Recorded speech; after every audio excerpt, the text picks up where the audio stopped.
Look who I'm here with at Iguana Land. You're not going to want to miss this amazing tour of Thai Park's great reptile park. Stay tuned.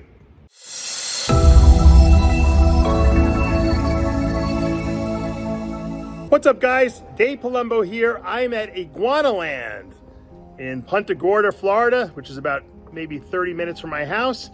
I'm at Thai Park's place here, and we're going to be seeing some really cool stuff. Snakes and reptiles, lizards, turtles, tortoises, and anything else Ty might have here. He's always adding new stuff.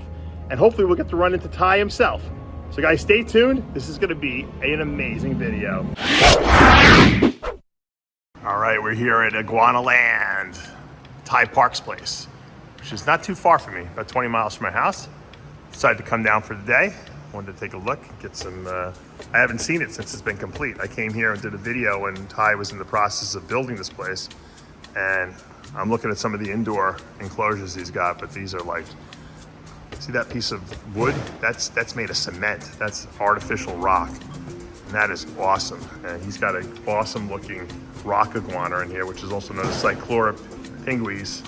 And it's from the Anegada Islands, the British Virgin Islands, that is. It's a big iguana. Look at that thing. Nice spines on its back. This enclosure is one of my favorites. I remember when they were building this thing. I know it took a long time, and I know it was really expensive built, but look at that thing. Who wouldn't want that little piece of tree stump, which is really not even a tree stump. It's artificial, so it's never gonna rot or anything like that. It can get wet, and this rock iguana is probably so happy in this enclosure here. So we can get a good view of him. Sometimes there's a little bit of a reflection off the mirror, but off the glass, I should say. But this guy is happier than if he was in the wild, probably. Plenty of places to bask over there, and beautiful, beautiful enclosure. One of my favorites, actually, here. As we kind of progress over to here, take a look. This was the other enclosure they were building when I came the last time. It was these two with the artificial rock. This is a black dragon in here. It's like our girl that we have at home. She's not basking right now, probably because it's so hot, you know. It looks like she laid an egg over there. I don't know, is that an egg? I think she might have had, I don't know, that's like some kind of a water bowl or something like that. Oh, she's in the water. Huh? That's what water dragons do. They love the water. Mine sit in the water constantly. These guys just really, really like the water. The problem is if you have a water feature where they can swim, they like to poop in the water, and it's really a pain in the neck to clean it. So you have to have something that's easily cleaned. I see how Thai actually, I think this has a drain there. I think that's what that thing in the middle is probably a drain to drain that water out of there. You got to constantly give them fresh water every single day. So it is a little bit of work to have a water monitor. I like it because they go in the water bowl, so you don't really have to clean the cage very much, because they'll defecate and they'll pee in the water bowl. You just have to make sure you clean it every day. Or it's not even the water bowl, it's the place where they like to soak. So you have to kind of give them a pan to soak in. He's got it over there, and then he's obviously, the rest of the enclosure is really cool. So this thing can climb and do whatever it wants to do. Looks very content. Once again, it's the middle of the day, it's at 95 degrees, so it's kind of just chilling out here. Here's a really cool Mertens monitor. I was thinking about getting one of these, actually. Varanus mertensi. They're from Northern Australia, and he's actually got two in there, it looks like. Kind of set up in a little small setup here, but they have a nice big bowl to soak in, and a nice naturalistic little cage. You see Ty's got the smaller monitors and the babies in like smaller cages. It's a nice little setup, very visually enticing. And here's a black-headed monitor baby in here as well. Let's see, I just saw it before. But I like the way it has everything set up very naturalistically with rocks. You don't want to have too many hiding places, because then you'll never see these lizards. They'll just hide all the time. And they like to climb. Here's a blue beauty anole. Look at that thing. That's a really cool. These are from Cuba, actually. And I think they're also known as Cuban night anoles. I know that Ron St. Pierre has been breeding the albino versions of these. Look at that. Beautiful. Beautiful. I've never seen one in person, so this is kind of cool. Let's see if we can zoom in on it a little bit. They're not teeny, you know. When you think of anoles as being those little things that kind of run around your house here in Florida, but this is not going to run around your house. This is pretty big. These are pretty decent sized. Let's see, we got a Western hognose in here someplace. So there it is. So that's a Western hognose colubrid. And they're usually found in southern Canada through the United States through Mexico. So they're pretty widely, their range is pretty big. The females can get about 2 to 3 feet. Males are more like, they don't even really get to 2 feet, the males. They can sometimes play dead. If you ever see them, they sometimes will lay on their backs and you'll think they're dead, but that's to avoid predators. I don't really have a hognose yet. I definitely, there's the head. I definitely wouldn't mind getting a hognose. I've been looking at some of the color morphs. They're kind of expensive still though. They're not cheap, these guys, if you want to get like a morph or something like that. And you know me, I have to get like the craziest morph if I'm going to get it. So eventually I will get a hognose, but I'm not sure when. Oh look, it's good. It wants to come take a look for the camera. It's striking. These are actually mildly venomous. They're rear fanged, believe it or not. And while they don't really bite very much, I mean, if they munch on your hand a little bit, they chew on you, they could definitely put a little bit of venom into you. And some people have like a inflammatory reaction from them. Pretty cool. This is a big one. I don't think I've ever seen one this big. I guess I've never seen an adult in person. Usually I'm always playing with babies at the shows. All right, here's a Cuban false chameleon. These are from Western Cuba. They can get up to 15 inches, these things. These are, the Latin name is Anolis barbatus, or the Western bearded anole. They have very long limbs with extended toes on each foot, so they can climb the walls. They run pretty fast as well. They usually don't move around too much. They're pretty stationary. Really cool looking. It's ghost-like looking, right? Cool. This thing is not moving. It's just sitting still, chilling out. It's like I said, it's warm here, so these animals are not going to be moving around too much. They're kind of trying to just stay cool. All right, there's a little spiny-tailed iguana, Yucatan spiny-tailed iguana, and this is from Mexico. Let's see if we can zoom in a little bit on this thing here. Pretty interesting coloration on these things. They're really kind of nice. I mean, you don't, obviously it gets its name from the spines on the tail, and this thing is just kind of basking. So even in this hot weather we have in here, it's still basking. And a lot of these lizards just love the heat. You can hear people in the background. There are people here in the middle of on a Monday. People are coming here to see Iguanaland. It's a very popular place. If you're into reptiles, it's like Disneyland for reptile keepers. All right, there's a common forest or common green forest lizard, Caledonia, from southern India and Sri Lanka. And this is pretty cool. I don't think I've ever seen one of these. Let me see if I can get, he's kind of hiding behind this tree here. You can see they got a pretty long body type. And they got a kind of a cool head. Try to get this thing in focus here. And once again, I'm surprised these reptiles are very active in the middle of the day here when the heat is really pretty hot. And it's hard to catch the whole body, but you can see that really cool head. And it's a little blurry because I'm looking through a screen cage. I'm trying to get in between the screens. But I had never seen this common forest lizard. And oh, there he goes, there he goes, there he goes. Now he's showing off for us. Yeah, that's what we wanted to see. Here's another one right there. Look at that. That is great. These things are awesome. Look at that. Look at that spine, the dorsal spine with a little throat hanging in the piece there. You can tell when these things, I don't know how big these things get, but they're very cool looking. This is a great display animal for sure. All right, here's a red Ackee. Very popular small monitor. Don't get too big. This guy's name is, or girl's name is Ruby. Varanus acantharus from northwestern Australia. And pretty cool. I was thinking about getting red Ackees before I even got monitors, and then I said, you know what? If I'm gonna get monitors, I'm gonna go for the water monitors. I'm not gonna start small, because I know myself. I'd get these and then I'd want the bigger ones. But it's kind of cool the way I have the rock set up here, so they can kind of go between the rocks and hide.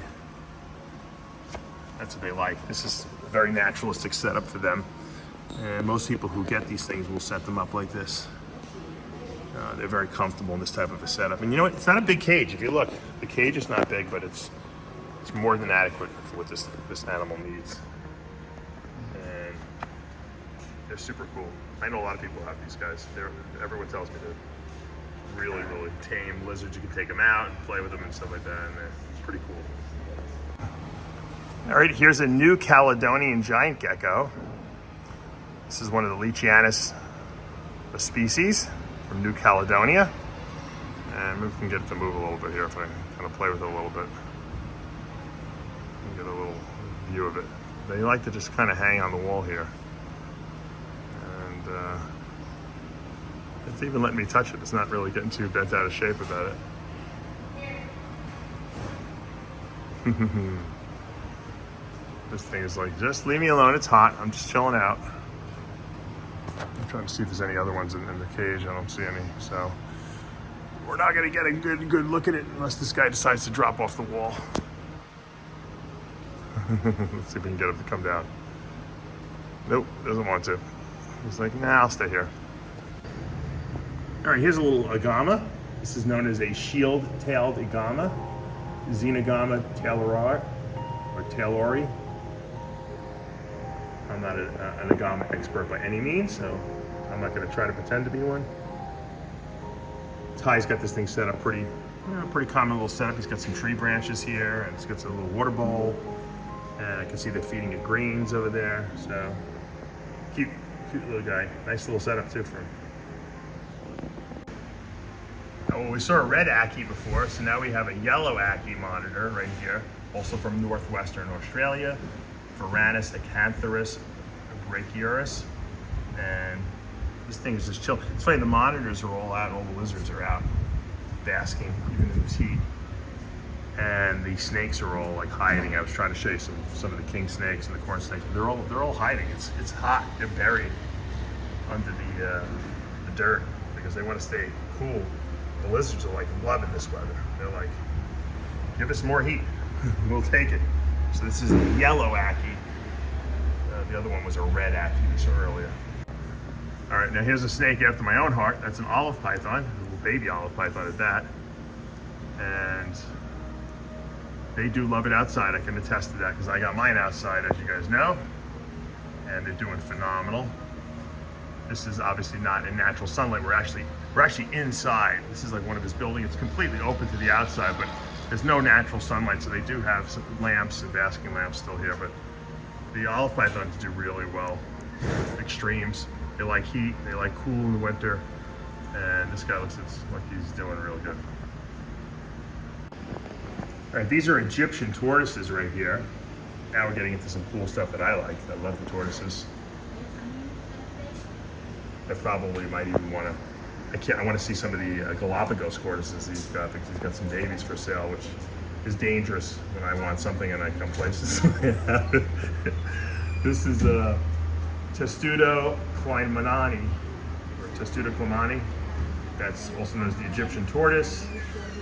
It's the smallest species in the genus Testudo. Egyptian tortoises don't hibernate when they're exposed to temperatures that exceed.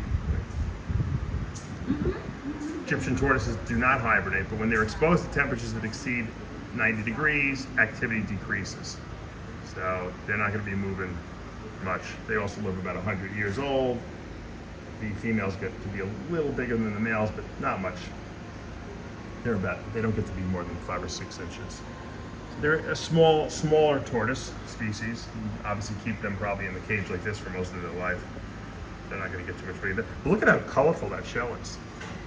It's a really nice looking shell. And they're going to eat greens like any tortoise would. All right, there's some blackback spider tortoises. Never seen those. Pyaxis planicauda. Females may produce up to 3 clutches a year of eggs. Each contains only one relatively large egg, which is kind of interesting if you think about it. This species has lost more than 70% of its habitat in 3 generations. So it's definitely endangered, so it's good that people like Ty have these here. They're from west of the coast of Madagascar, and I love Madagascar animals, snakes, all kinds of reptiles. They get the coolest stuff there. And that's a pretty cool looking tortoise. I wouldn't mind getting a pair of those things, especially if it means preserving them. Look at how cool they are. I've never even seen these. Some of the nicest collared tortoises I've seen. That's the flatback spider tortoise. All right, we can't really see these too well, but this is a rough-scaled python, or Morelia carinata in Western Australia. They have a really rough, like bumpy skin. The first time I saw these things, I was in Australia at Peter Birch's place, and I fell in love with them, and I always wanted to get a pair of these, and I haven't pulled the trigger on it yet. I don't know, I just have a lot of snakes. Let's see if we can see this thing. If you feel it, like I said, it has little, like the scales are bumpy. They're not smooth like a typical snake. And that's where they get the name carinata, or you know, roughness, bumpy type of scalation. And we see this in other species as well. We see this in like rat snakes as well. There's the Tortoise carinata as well, where they have like a bumpy scale. So I wish they were out, but you know what? Like I said, the snakes are all hiding today because it's really warm. And there's a typical jungle carpet python with that beautiful yellow and black coloration, sitting in the water bowl, no doubt, to cool down. It's very warm here today, and we're not going to really see this thing moving around much. Probably once the night comes and the temperatures drop, you'll see this all over. You'll see this thing climbing all over the place. This is a Morelia spilota chenii. Once again, jungle carpet python locality. They're typified. Actually, in nature, they're actually not that yellow. We've selectively bred for the yellow in the breeding programs, and that's why we have a yellow and black jungle. But in nature, they're kind of like a whitish, you know, just a little bit of yellow in there. But selective breeding has really made these things really beautiful. All right, this is not going to be very easy to film this guy, but this is a pancake tortoise, and this is one of the tortoises I definitely wanted to have in my collection, but I hadn't pulled the trigger on. They're really, really flat, like a pancake. It's probably the flattest tortoise you'll see, although my monomonas are pretty flat too, but they're turtles though. But these, for tortoises, these are pretty much the flattest you get, and I wish it would come out, but it's not going to. Obviously, it's staying out of the heat. And these are really cool. Pancake tortoises are, they'll be in my collection at some point. And here's some spider tortoises. So we saw some flat-backed spider tortoises. They're a little more flattened out. These are just regular spider tortoises. They are related. They're in the same genus. This is Pyaxis arachnoides. Arachnoides meaning spider, obviously. And there's only one of only 2 species in the genus Pyaxis, and females only lay 1 egg when they reproduce, and the egg is in incubator for about 200 to 250 days, but they can lay multiple clutches a year. There have been reports of the species feeding on cow dung as well. Doesn't sound that appetizing, but you never know, I guess, until you try it. Cow dung. I guess if you're hungry enough, you'll eat anything. These are critically endangered species. I didn't know it.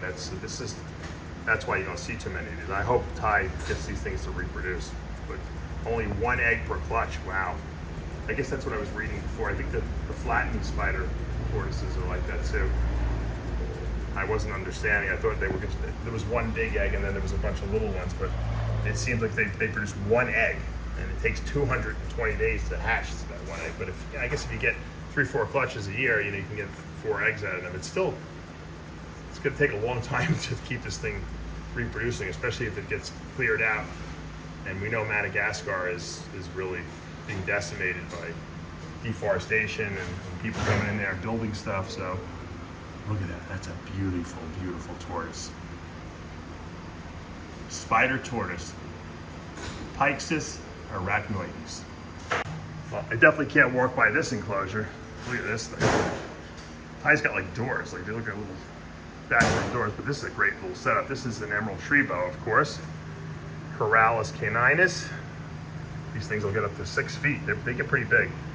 They're found in the Amazon basin, South America. We have some baby ones in my collection that my friend Paul Miller gave me, and so we're gonna hopefully see them get this big and even bigger. And they'll hang out on these tree branches all day long. They have no problem just chilling.